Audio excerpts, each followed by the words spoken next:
Hello everybody, my name is Nick Prüß and I'm the creator of the cooperative trading card game Pinned Down. First of all, this is the Pinned Down website, pinneddown.org, and I'm going to use this as a little bit of a cheat sheet so I don't get lost. Pinned Down is greatly inspired by the Lord of the Rings trading card game by the sci-fi. Credit must be paid. I've been developing Pinned Down for a couple of years now, starting off with a paper prototype and now diving into developing the digital game. In Pinned Down, the players command a small fleet carrying the last survivors of the unknown universe. The story might change. And your goal is to survive a couple of turns, being attacked by enemy starships in each turn. And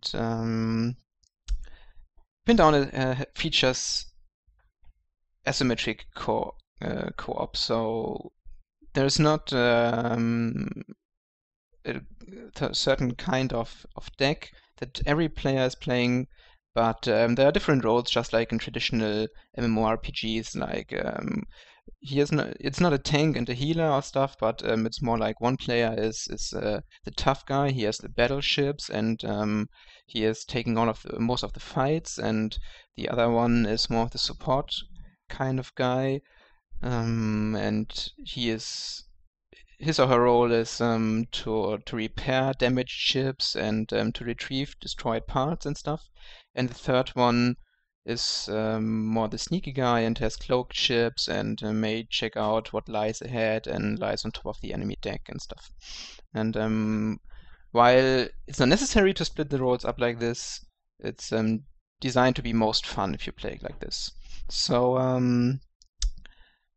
yeah, this game has been inspired by the Lord of the Rings trading card game by the sci-fi, as I already said.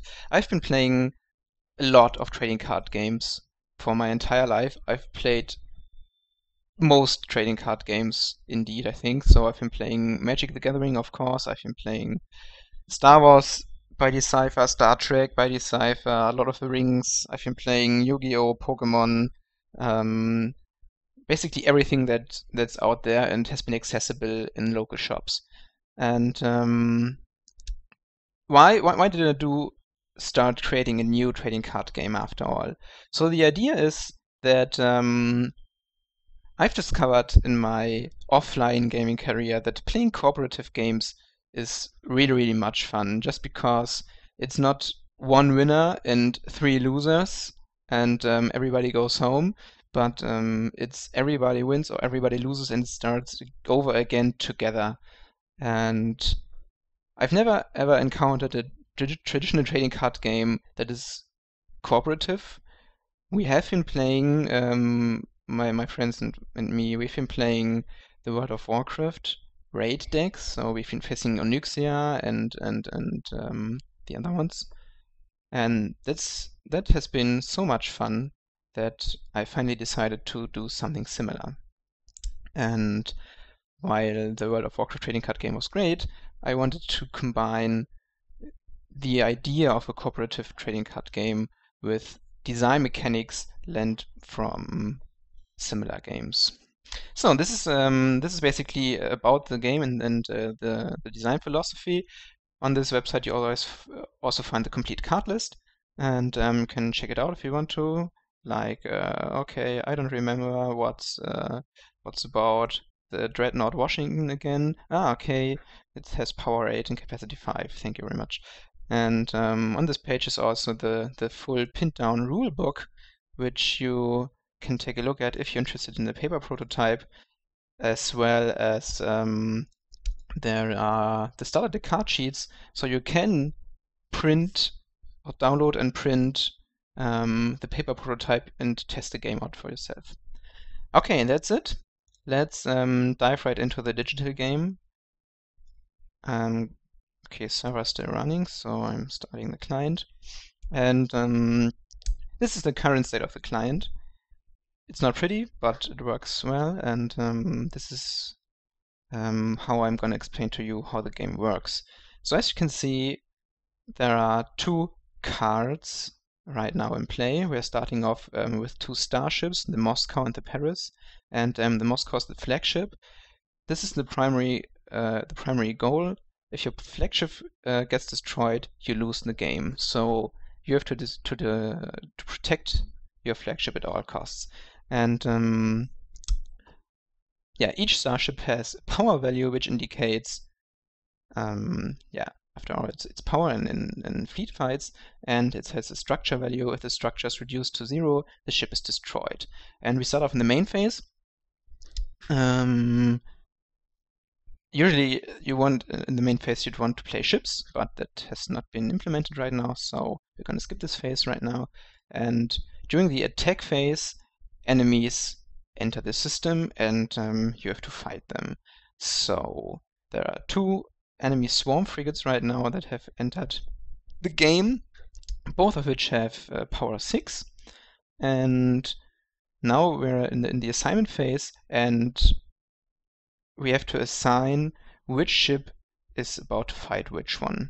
So I'm just gonna assign the Moscow to the first one, the Paris to the second one. Doesn't matter anyway. And now,